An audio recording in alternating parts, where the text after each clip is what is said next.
참 예수님, 교회 여러분 안녕하십니까? 오늘은 제26과 그리스도인의 사회생활에 대한 교리를 진행하도록 하겠습니다. 먼저 시작기도로 주님의 기도 함께 하겠습니다. 성부와 성자와 성령의 이름으로 아멘.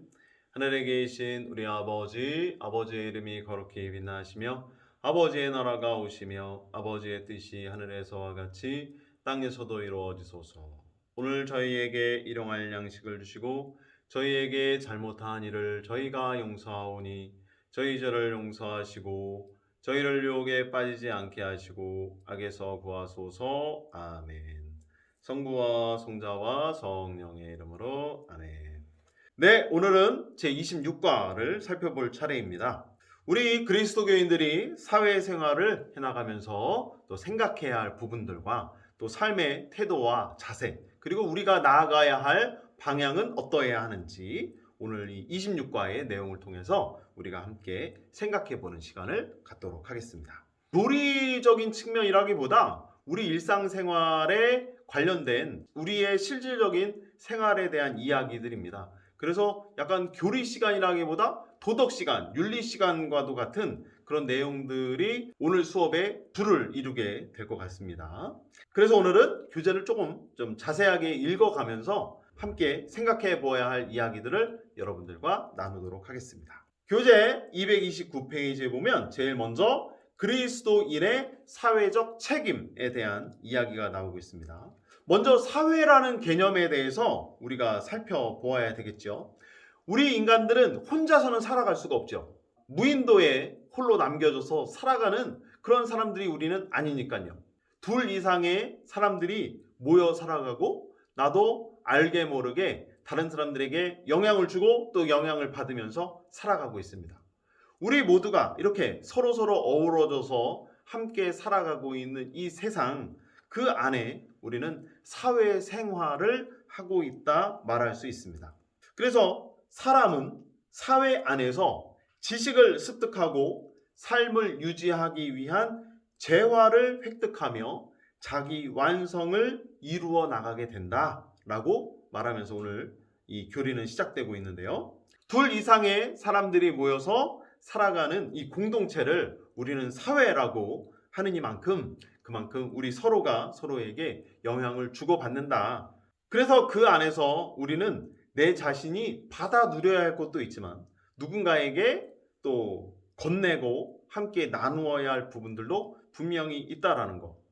사회 안에서 분명 우리는 어떤 자유롭게 내가 하고 싶은 원의에 따라서 활동을 하게 됩니다. 하지만 그에 따른 책임도 분명히 있어야 된다는 거.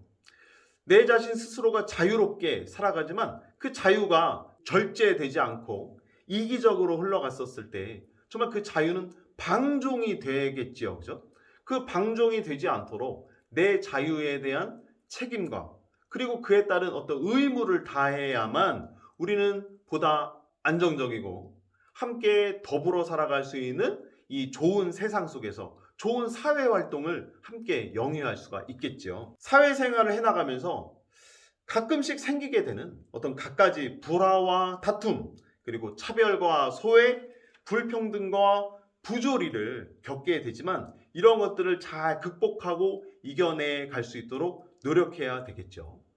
우리가 그러한 부조리함과 불평들과 어떤 여러 가지 부정적인 모습들 속에서 살아간다면 우리는 함께 더불어 살아가는 모습과는 좀 거리가 먼 삶을 살 수밖에 없고 진정 우리가 인간으로서 복되고 정말 행복한 삶을 하루하루 살아가야 되는데 그러한 삶이 이제 불행한 삶으로 우울한 삶으로 또 내 자신 스스로가 뭔가 기쁘지 못한 생활을 살아갈 수밖에 없겠죠. 그래서 내 자신이 행복하게 살아가는 것도 참 중요하지만 또 누군가의 행복을 위해 내가 마음을 써주는 것, 그것을 우리 그리스도교인들은 잊지 않고 그러한 모습을 잘 간직하고 유지해 갈 수 있도록 해야 되겠죠. 230페이지로 넘어가면 사회와 우리 인간의 삶에 대한 이야기가 나오고 있는데 사회는 인간으로 인해서 구성이 되겠죠. 사람들로 인해서 우리가 살아가는 사회가 구성이 되지만 반대로 우리 인간은 사회 환경으로부터 영향을 많이 받죠. 그래서 사회 환경이 인간의 삶을 좌우하기도 한다. 그래서 우리가 어떠한 환경에서 살아가느냐는 매우 중요한 것 같아요. 최근에 굉장히 많은 사람들한테 관심을 받게 된 심리학의 한 분야가 있죠. MBTI가 바로 그것인데, 이 MBTI 심리 검사에 보면 그런 내용이 나오거든요. 사람은 누구나 간직하고 태어나는 각자 나름의 성향이 있다. 성격이 있다라는 거예요. 그래서 그 성격을 16가지 유형으로 분류해 놓은 것이 바로 이 MBTI 검사의 기본적인 어떤 그 이론이 되는데, 그 이론에서 이렇게 보면 사람은 환경의 영향을 참 많이 받는다라는 거예요.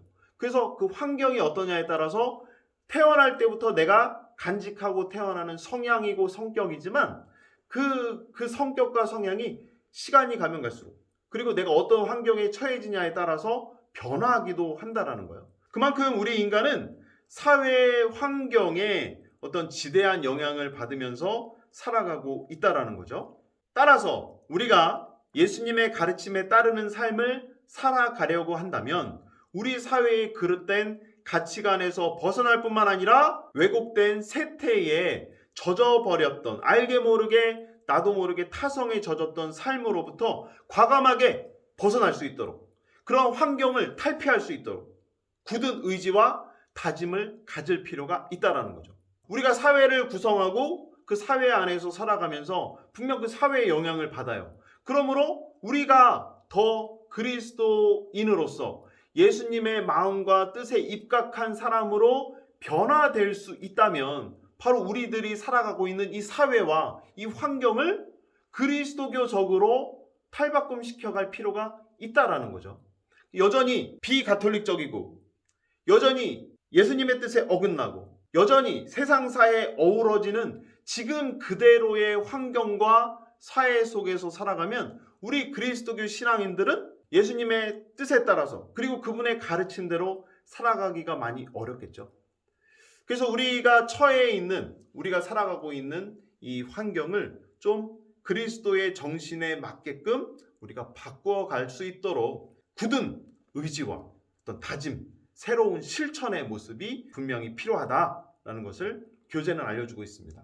그렇기 때문에 우리 그리스도교인은 하느님의 나라에서 누리게 될 영원한 행복을 추구하는 그런 마음을 잘 간직하고 진지한 자세로 이 세상 한가운데에서부터 먼저 살아갈 수 있도록 애써야 하는 것이죠. 그렇게 살아가면서 우리는 우리 인간의 존엄성을 잘 지키고 또 서로 나와 더불어 살아가고 있는 이 사회 공동체 안에 속한 모든 이들을 형제애로 서로 감싸 안아줄 수 있는 그런 자세를 간직하면서 살아간다면 그것이야말로 진정 예수님의 뜻에 맞게 살아가는 우리 그리스도교 신앙인들의 본 모습이 아닐까 하는 생각을 하게 됩니다. 그래서 하느님 아버지의 뜻이 나를 통하여 이루어지고 그 하느님의 구원 계획이 또 내 안에서 잘 실현되고 이룩될 수 있도록 우리가 노력할 책임이 있다라는 것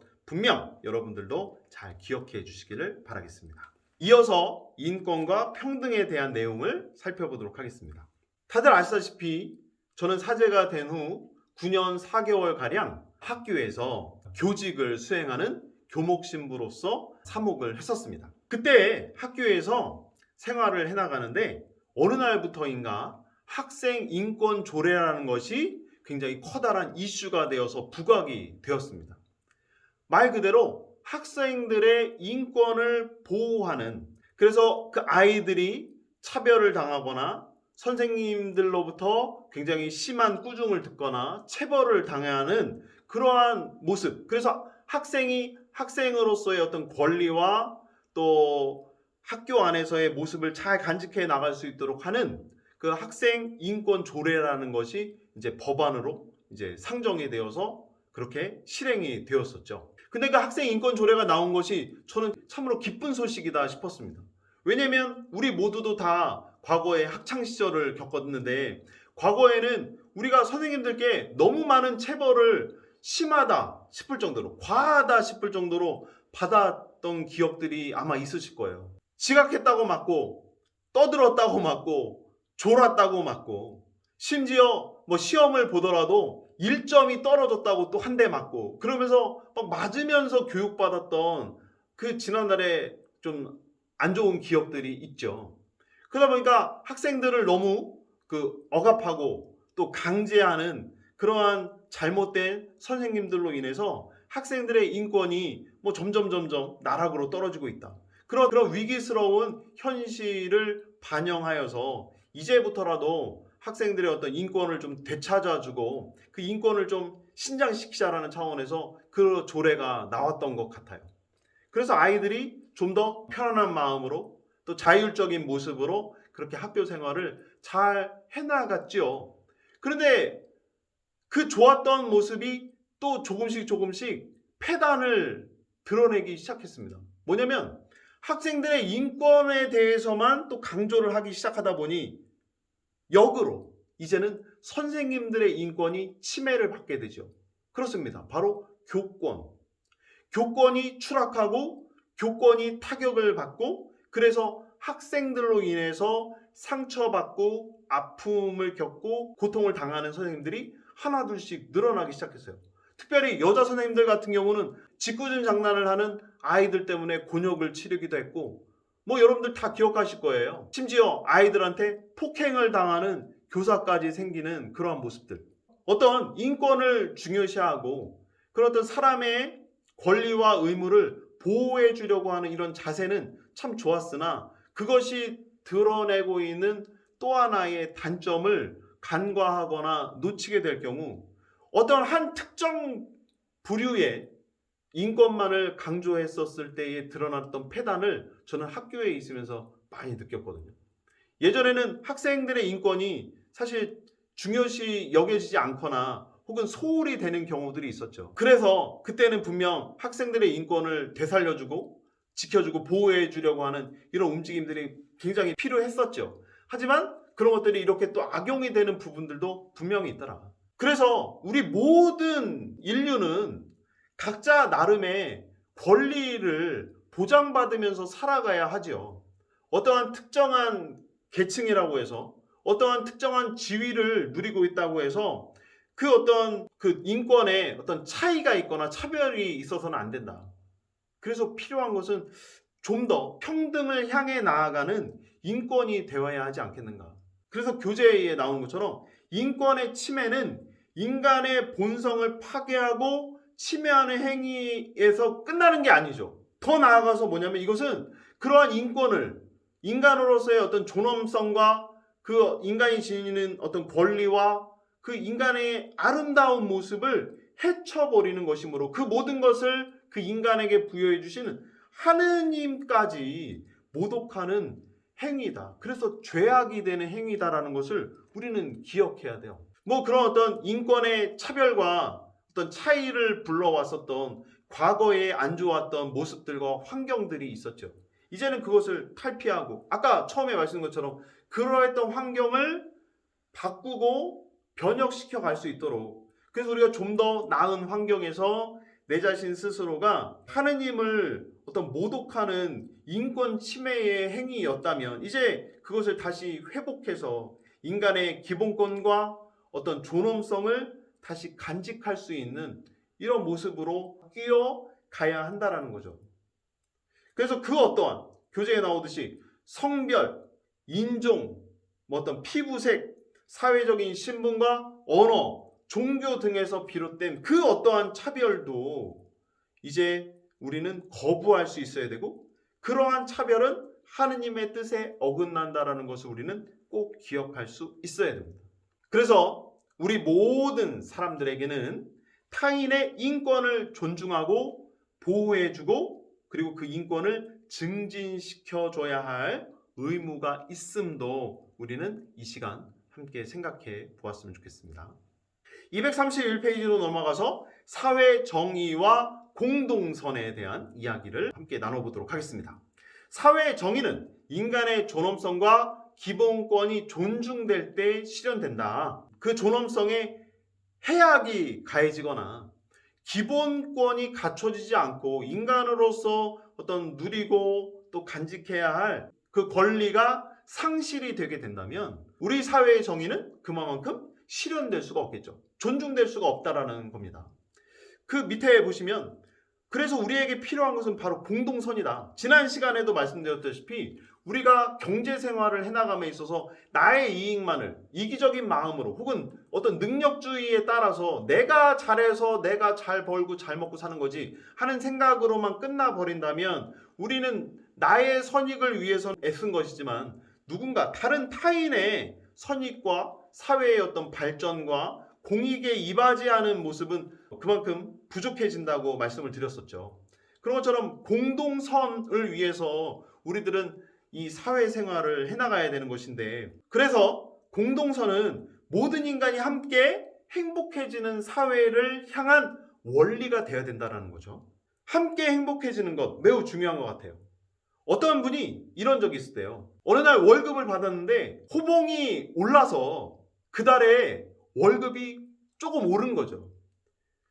얼마 오르진 않았지만 월급이 올라서 너무 기분이 좋았는데 그날 텔레비전을 보다가 뉴스 하나를 접했는데 그 뉴스에서는 이런 이야기가 나오고 있었어요. 학비가 없어서 휴학을 하는 학생들이, 대학생들이 늘어가고 있다. 그래서 사회의 어려움과 그 학생들이 겪고 있는 곤란한 그 처지에 대해서 뉴스에 나왔다고 그래요. 그래서 그 월급이 올랐던 그 사람이 이런 생각을 했더래요. 나는 행복한데 저희들은 어떠한가? 저들은 행복할까? 하는 생각을 하게 됐더라는 거예요. 그래서 그렇게 월급이 올라서 좋아하고 행복해하는 자기 자신이 왠지 이렇게 미안해졌다라는 이야기를 하더라고요. 그러면서 그분이 마지막에 한 이야기가 있어요. 뭐냐면 여러분은 지금 행복하십니까? 라는 거예요. 그러면서 스스로에게 던진 화두 한 가지, 바로 진정한 행복이란 무엇일까? 그 진정한 행복은 더불어 행복할 때, 나만 행복한 것이 아니라 누군가와 함께 이 행복감을 느낄 때 그 안에 진정한 행복이 있는 것이다 라는 어떤 생각을 하게 됐다는 거죠. 교재에 나오는 내용이 바로 그겁니다. 모든 인간이 함께 행복해지는 사회가 될 수 있다면 참 좋지 않겠는가. 그래서 선진국이면 선진국일수록 더욱더 어떤 복지 혜택이 잘 돼 있고 뭐 의료보험 시스템이라든지 이런 것들이 잘 되어 있잖아요. 뭐 돈을 많이 벌고 잘 사는 사람은 또 세금을 좀 더 넉넉히 내서 더 못 사는 이들에게 그런 혜택이 돌아갈 수 있도록 또 상대적으로 가난하고 물질적으로 부족함을 겪고 있지만 또 그런 어떤 국가에서 제공해주는 혜택으로 인해서 그래도 웃으면서 살아갈 수 있는 부족함을 좀 덜 느끼면서 살아갈 수 있는 그런 국민들이 많은 그런 국가, 그런 국가들이 정말 더 선진국 아니겠습니까? 교재에 보면 이 공동선에 세 가지 중요한 요소가 있다라고 말하고 있습니다. 첫째, 한 사람 한 사람을 인격체로 존중하는 것, 이것을 전제한다. 그래서 여기서 중요한 말은 존중해 주는 것 같아요.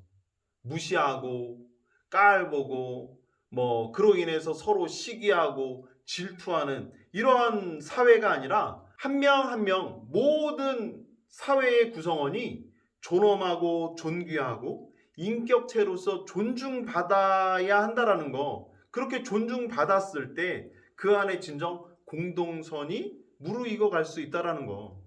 이게 이제 첫 번째입니다. 두 번째, 사회의 안녕과 집단의 발전을 요구한다. 그래요. 아무리 잘 산다 하더라도 사회가 불어나면 그 잘 살고 있음이 헛되고 무의미할 수가 있겠죠. 그리고 늘 불안해서 어떻게 살 수가 있겠어요. 그래서 정말 안정적인 평온한 사회가 될 수 있어야 공동선에 더욱 다가가는 것이다 볼 수가 있겠고요. 그래서 우리가 나만 느끼는 행복이 아니라 아까 말씀드린 것처럼 모든 인간들이 함께 느낄 수 있는 그 행복에로 더 점진적으로 나아갈 수 있었을 때 공동선에 가까워지는 것이다. 끝으로 세 번째로 아주 중요합니다. 평화를 지향하는 것이 되어야 된다. 예수님께서도 부활하신 다음 제자들 사이에 나타나셔서 처음으로 평화를 빌어주셨죠. 그렇게 평화를 빌어주셨기 때문에 제자단 안에는 공동의 선익을 위해 서로가 서로를 기억해주고 함께 마음을 모아가면서 한 제자단을 다시 형성할 수 있는 힘을 얻게 됐죠. 그만큼 우리들의 일상생활 안에서도 평화를 지향하는 삶을 살아가게 된다면 공동선은 그 안에서 기록될 수 있을 것이다. 그래서 우리 모든 인간들은 각자 정당한 법을 준수하고 자신이 맡고 있는 책임을 다 할 수 있었을 때, 그리고 각자의 분야에서 자신의 삶의 자리에서 자신의 역할에 충실했을 때 바로 공동선을 증진해 나갈 수 있다는 거 우리가 기억해야 되겠고요. 뿐만 아니라 공공생활에 적극적으로 참여하면서 우리가 서로 함께 어우러져서 잘 살아갈 수 있는 모습들 간직한다면 우리 모두도 공동선을 잘 이룩하는데 이바지할 수 있을 것 같습니다. 다음으로 우리가 사회생활을 해나가는 데 있어서 필요한 두 가지 원리에 대해서 교재에 나오고 있는데, 하나는 보조성의 원리, 그리고 하나는 연대성의 원리입니다. 먼저 보조성의 원리를 보겠습니다.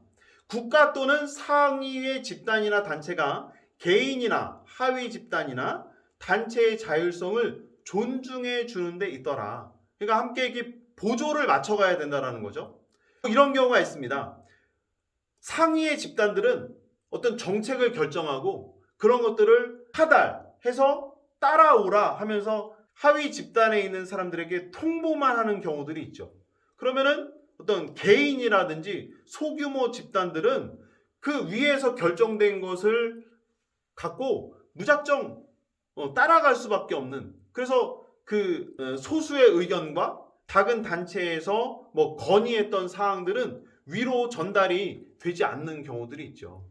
아무리 커다라고 힘이 있고 응집력이 강한 그 커다란 단체라 하더라도 작은 단체 그리고 각 개인과 좀 이렇게 보조를 맞추고 발을 맞춰야 된다는 거예요.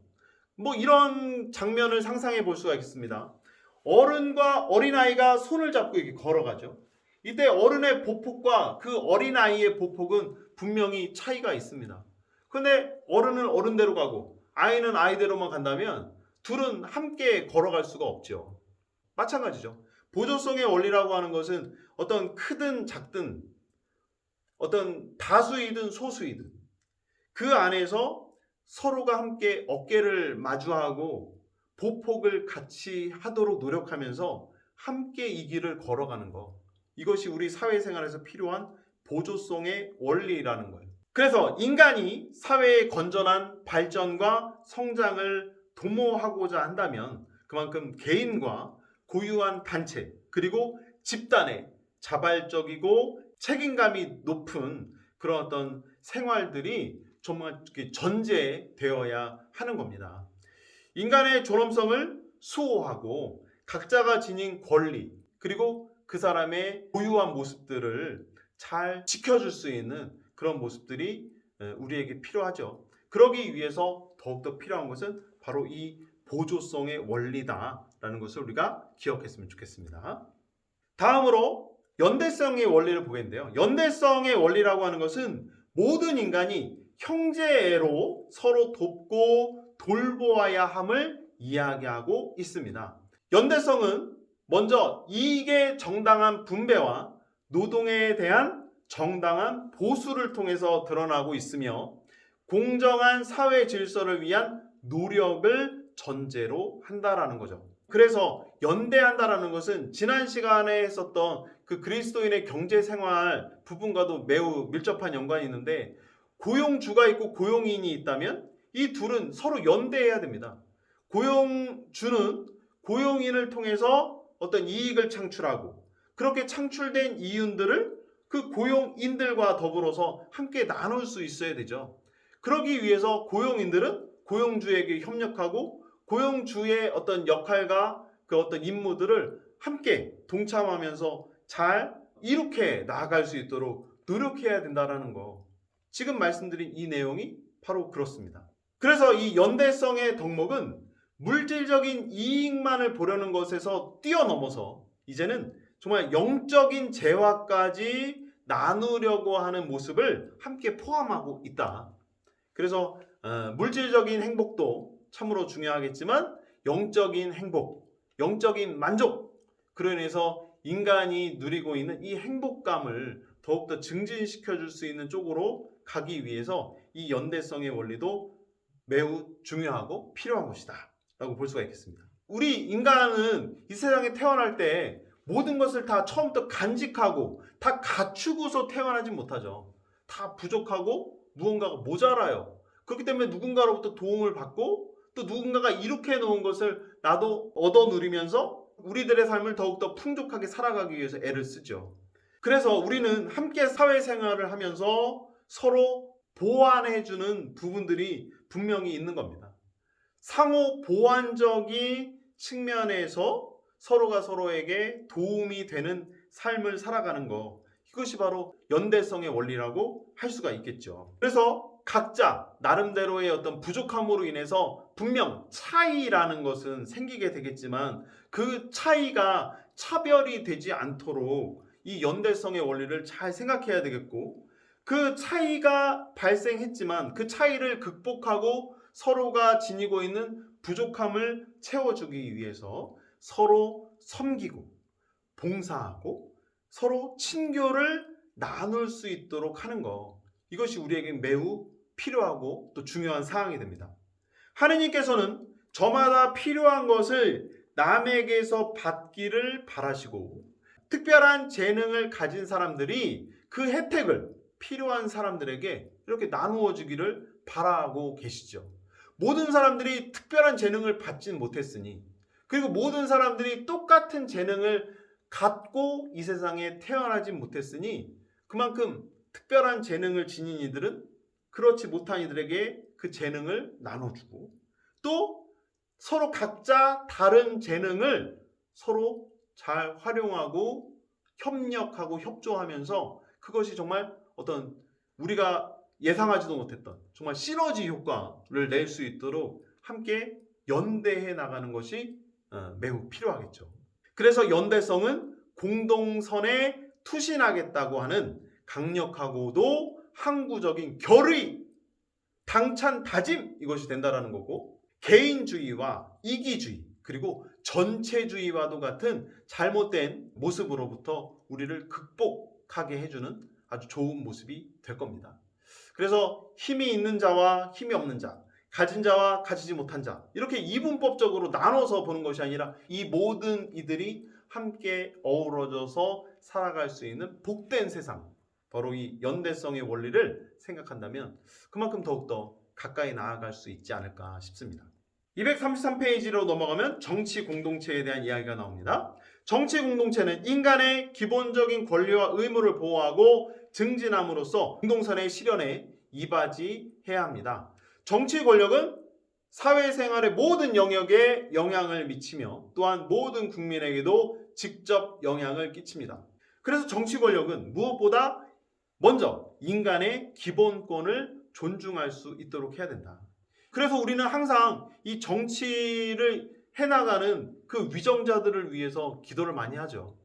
모든 사람들의 뜻이 정치에 잘 반영이 될 수 있도록, 그리고 그 사람들의 어떤 마음을 잘 읽어주는 정치가들이 이 세상에 많아질 수 있도록 우리는 함께 기도하지 않습니까? 그래서 정치인들은 그러한 모든 사람들의 마음을 잘 헤아려 듣고 또 잘 품어 안으면서 그들의 원의를 충족시켜주고 그들을 대표해서 한 국가의 어떤 정책이라든지 어떤 국가의 사업을 잘 진행해 나가고 있다라는 그런 마음으로 이 정치에 임할 수 있도록 해야 되는 거죠. 그들은 모두 합법적으로 선출된 국가의 정치가들이므로, 그래서 국가가 부여한 어떤 권력을 지닌 이들이므로 그러한 권력을 이임받은 자로서 겸손하게 또 봉사하고 또 섬기는 마음으로 또 나라를 위해서 이 정치를 해나가야 되는 것이죠. 그리고 더 나아가서 신앙적인 측면에서 보면 그러한 권력은 바로 하느님께서 우리에게 부여해 주신 또 하나의 선물이 되지 않겠습니까? 그죠? 그러므로 하느님의 법을 존중하고 인간의 권리를 수호하는 그런 모습으로 정치가들은 움직여야 할 것이고, 그렇게 정치가 잘 이루어질 수 있었을 때 우리는 정치가들이 지닌 권위를 잘 존중해 주면서 따라갈 수가 있겠죠. 근데 막 그 정치가들이 적군처럼 혹은 자신의 어떤 권위만을 믿고 권위적으로 흘러간다면 그만큼 사람들의 마음은 그 정치가로부터 떠날 수밖에 없겠죠. 그래서 올바른 정치가 잘 이루어지는 우리 공동체가 될 수 있도록 함께 노력해야 할 것입니다. 다음으로 인류의 평화입니다. 그리스도인은 인간 생명을 존중하는 모든 사람과 연대하여서 균등한 분배와 인권 보호, 자유로운 의사소통, 정의 구현과 형제의 끊임없는 실천으로 인류의 평화를 실현하는 데에 투신해야 한다라는 겁니다. 우리는 한 개인이나 한 국가의 문제가 인류 가족 전체의 관심사가 될 수밖에 없고 국가의 공동선이 인류 전체의 공동선과 분리될 수 없는 시대에 살고 있다라는 것을 생각하면서 기아와 어떤 굶주림 속에서 힘들어하고 있는 다른 국가와 민족들의 삶에 대해서도 좀 관심을 갖고 도와줄 수 있는 그리스도교인으로서의 넉넉한 마음도 좀 간직해야 하지 않겠는가, 이런 내용입니다. 그래서 우리가 함께 살아가는 세상은 대한민국 땅만 있는 것은 아니죠. 그래서 하느님께서 창조하신 온 인류, 온 세상 안에 평화가 가득 넘쳐 흐를 수 있도록 우리 그리스도교인들이 더 마음을 쓴다면 좋겠다라는 겁니다. 평화는 단순히 전쟁이 없고 뭐 어떤 적대적인 세력들 사이에 균형을 보장하는 데서 그치는 것이 아니라 상호 간의 존중과 서로가 서로에게 또 마음을 쓰는, 함께 나누는 어떤 공동선에 이바지하는 것 안에서 이루어질 수 있다는 것을 우리들이 함께 또 생각해 보았으면 좋겠습니다. 우리 인간은 환경의 영향을 참으로 많이 받는다고 했습니다. 그렇지만 우리가 살아가는 이 사회 안에서 오늘날 자연 환경은 많이 훼손되고 여전히 침해받고 있죠. 인류의 발전과 또 문명의 어떤 혜택들이 참으로 많이 주어지고 있는 오늘날의 모습이지만 그만큼 우리가 살고 있는 이 지구, 그리고 우리가 살고 있는 이 환경은 그만큼 훼손되고 오염되고, 그래서 지구는 지금도 아파하고 있죠. 그로 인한 어떤 부정적인 결과들이 계속해서 오늘날 이루어지고 있지 않습니까? 느닷없는 한파, 느닷없는 장마, 연일 계속되는 무더위와 가뭄, 그리고 이곳저곳에서 산불이 일어나고 막 예측할 수 없는 기후의 어떤 변화들과 그런 위험들이 우리들의 삶 속에 아주 빈번하게 너무너무 자주 일어나고 있는 오늘날의 모습. 교재 234페이지부터 나오는 이 자연환경의 내용이 바로 이러한 경각심을 우리에게 일깨워주고 있어요. 오존층의 파괴, 온실효과, 산성비, 토양 부식, 해양 자원의 고갈, 물과 공기 오염, 이상기후, 이런 모든 것들은 환경 파괴의 심각한 어떤 단적인 모습으로 부각이 되고 있는 오늘날의 현실입니다. 코로나19로 인해서 매일매일 우리는 마스크를 쓰고 살죠. 이 마스크가 매일매일 모아지고 그것이 폐기가 되고 해야 되는데 썩는데 몇백 년이 걸린대죠. 또 이것을 어떻게 처리할 것이며, 게다가 요즘에 뭐 배달 음식을 많이 시켜서 먹고 그럴 수밖에 없는 상황이지만, 그러다 보니 일회용 용기라든지 또 재활용되지 못하는 그런 쓰레기들이 정말 산더미처럼 늘어나고 있는 이런 가운데에서 이제 우리는 코로나 걱정도 해야 되고 이 자연환경 파괴에 대한 걱정도 해야 되는 참으로 안타까운 현실에 처해져 있습니다. 그로 인해서 갈수록 우리 인간이 살아가고 있는 이 지구와 이 삶의 터전들이 그만큼 쓰레기들과 오염 물질들로 인해서 그만큼 점점 그 자리를 잃어가고 있는 현실인데, 이런 어떤 위기를 잘 정말 민감하게 받아들여서 더 이상의 훼손과 파괴를 좀 방지할 수 있는 방안들을 우리가 잘 찾아내야 되겠죠. 그래도 매우 고무적인 사실들은 많은 분들이 이제 일회용 용기 안 쓰기 위해서 집에서 사용하는 식기들을 갖고 가서 음식을 받아오시거나, 뭐 일회용 컵 같은 거 안 쓰고 뭐 컵이라든지 텀블러를 이용해서 카페를 다니시는 분들이나, 그리고 뭐 시장 보러 가실 때도 뭐 어떤 비닐 봉지 같은 거 받지 않고 시장 바구니를 들고 가셔서 시장을 봐오신다든지 하는 이런 모습들이 참 우리들 삶 속에 좋은 어떤 모습으로 드러나고 있죠. 게다가 요즘에 친환경 에너지, 대한 관심도 참 많이 늘어났고 게다가 에너지 절약이라든지 이산화탄소 배출 또 저감할 수 있는 방안들을 연구하고 또 그런 것들을 전하고 그 전해진 바를 실천하는 우리 각 개인들이 늘어나고 있어서 이것은 참으로 다행스러운 일인 것 같습니다. 그래서 점점 이 자연환경 파괴를 막고 좀 더 아름다운 세상으로 다시 회복되어 갈 수 있도록 노력하는 모습들, 그것은 분명 우리 그리스도교인들에게도 필요한 모습이리라 생각합니다. 여러분들도 하나하나 잘 실천해 가셨으면 좋겠습니다. 다음으로 문화의 복음화에 대한 이야기가 나오는데요. 우리 인간은 인간답게 살아가기 위해서 지성과 감성을 잘 활용하고 그러한 좋은 감정들을 소유한 존재로서 더욱더 윤택하고 더욱더 멋진 삶을 살아가는 그런 존재이죠. 그래서 우리 인간은 지성과 감성을 통해서 문명을 일으켰습니다. 그리고 그 문명의 혼이라고 할 수 있는 문화를 꽃피웠죠.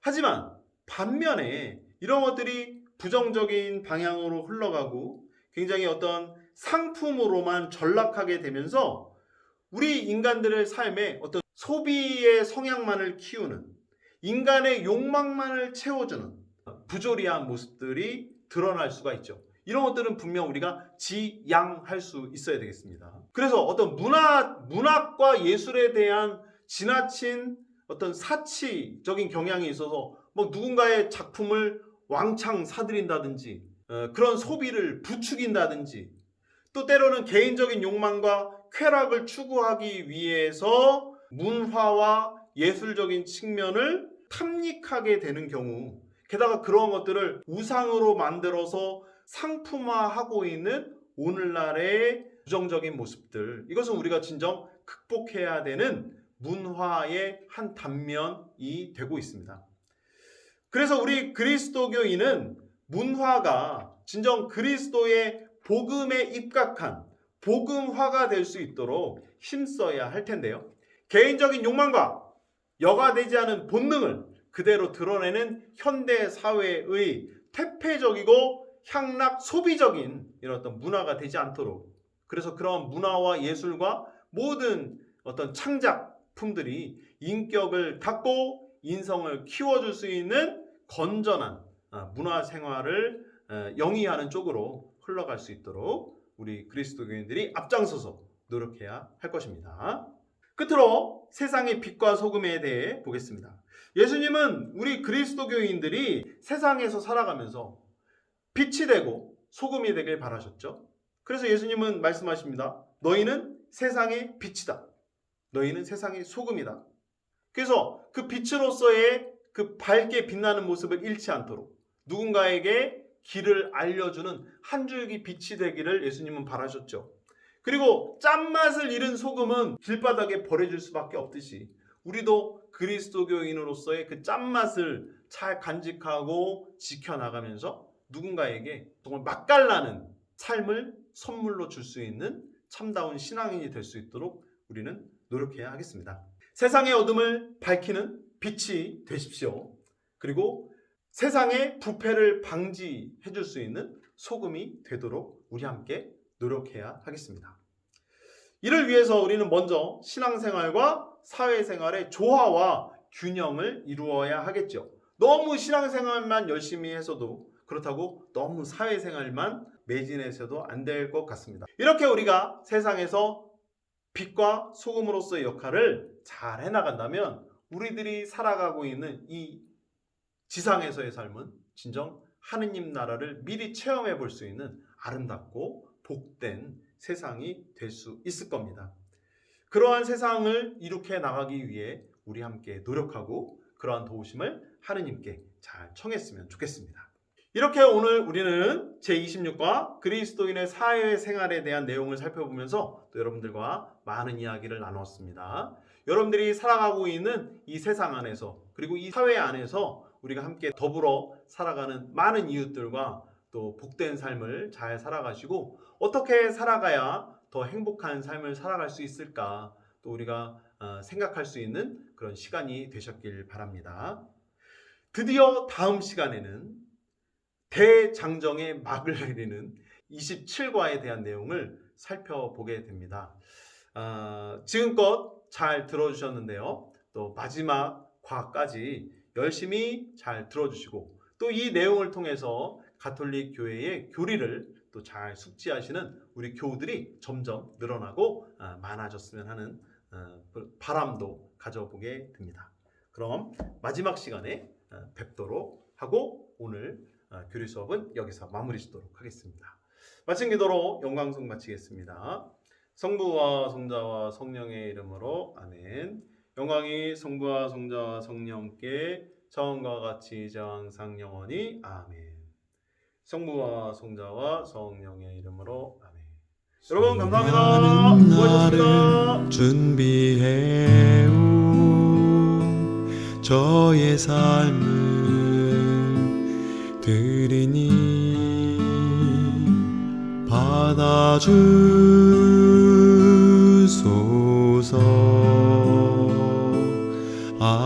아멘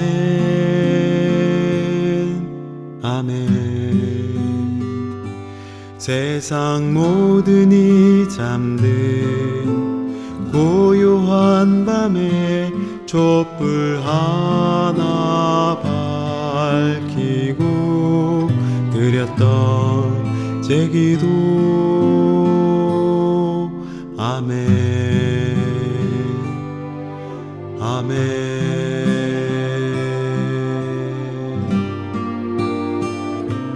그대로 저에게 이루어지소서. 당신 종이 따르겠나이다. 저 아름답고도 찬란한 나라 그곳에서부터 저를 부르신 주님. 당신 앞에 나가리다. 저를 당신의 도구로 써주소서. 당신 곁에 머물리다. 이 생명 다하도록 당신만을 섬기리. 저의 산성 구원자 방패이신 그